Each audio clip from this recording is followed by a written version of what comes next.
Welcome to you both. First of all, I have to ask you, how are you, bearing in mind this whirlwind of reaction that you've had the last 24 hours? Have you had time to sit down and reflect on it yet?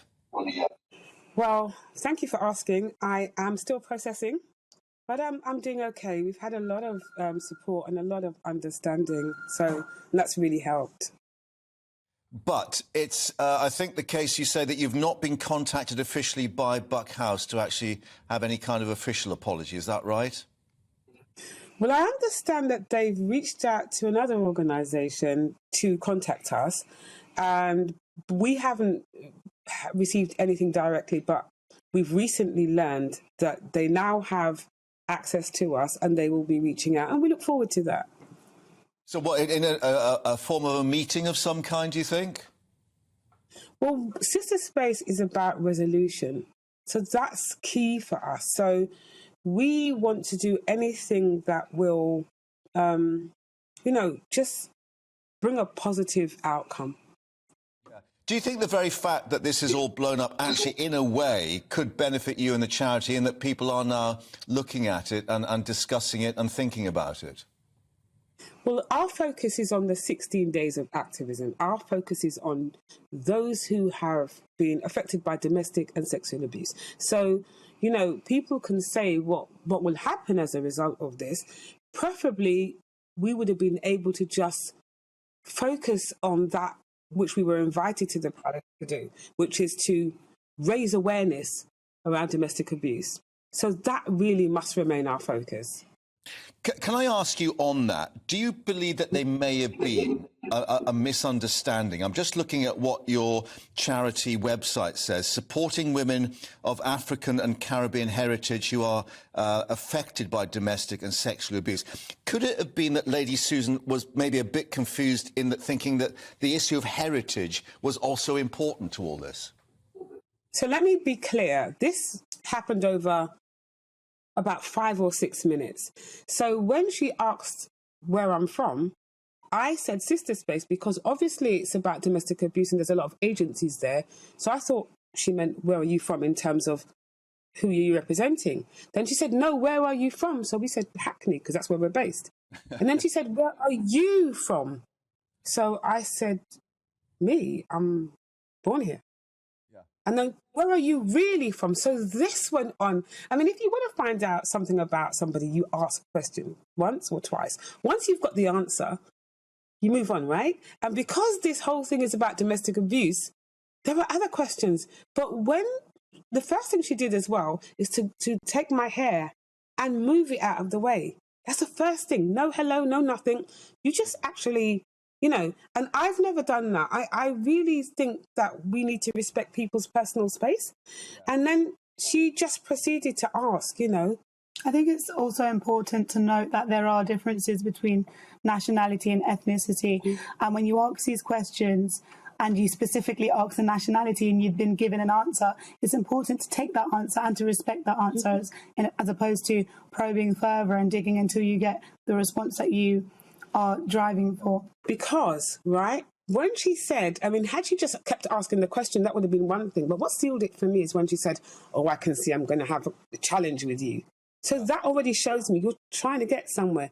And then after me explaining for, I don't know how many times, lady, I'm born here, I'm British, right? Yeah, but where are your people from? My people. So don't forget the context, domestic abuse. I'm invited here to talk about that.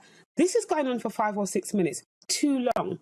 And then she finishes, when she's learned that my parents came here in the 50s as part of the Windrush generation, she then said, I knew we'd get there in the end. So it was something she was driving at. It's not acceptable. And although it's uncomfortable for people to hear, trust me, it's much more uncomfortable to be in a space and being denied your nationality until they get the answer they want. So I'm very clear. This wasn't somebody being curious, because I'm about that. Yeah. This was something different. Yeah. So that's why you've used this word interrogation. I mean, do you think that if you'd said, oh, mum and dad are from Barbados, but I was born and brought up here and, I am British, that may have actually answered it in a more simple way? I think the issue is one of entitlement here. Who is it simple for? You've asked a question and you've been given an answer. Whether you like the answer or what you choose to do with that is up to you. But we are under no obligation as Black people to explain our identity or to explain our existence.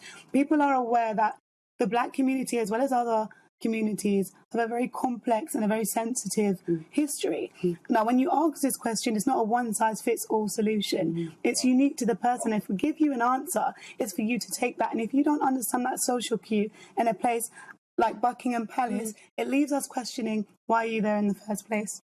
Yeah, I mean, could it be that she is from a generation, and of course she was at the Queen's side for many visits to the Commonwealth, that they would identify various countries within the Commonwealth, and that was actually an important process of finding out who people were?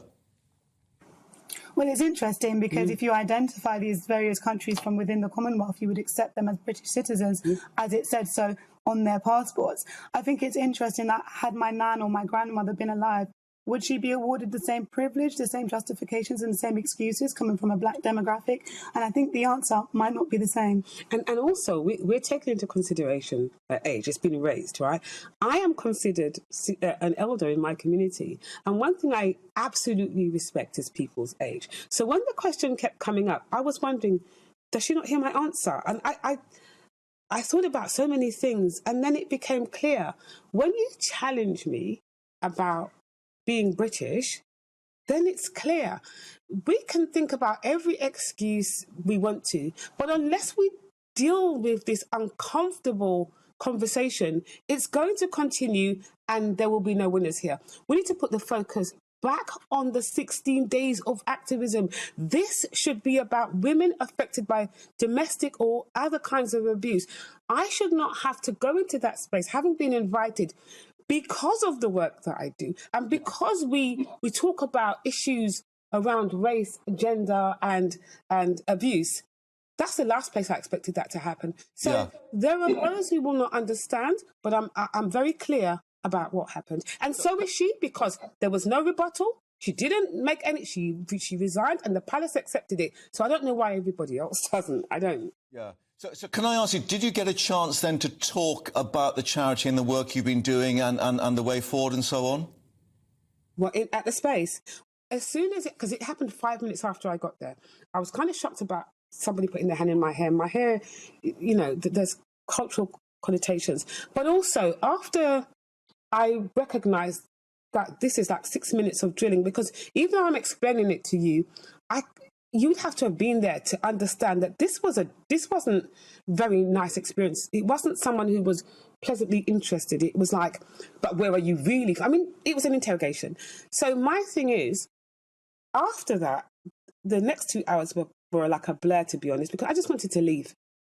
I felt uncomfortable now because... But in regards to that specific question, if that conversation, if that's what you're referring to, no.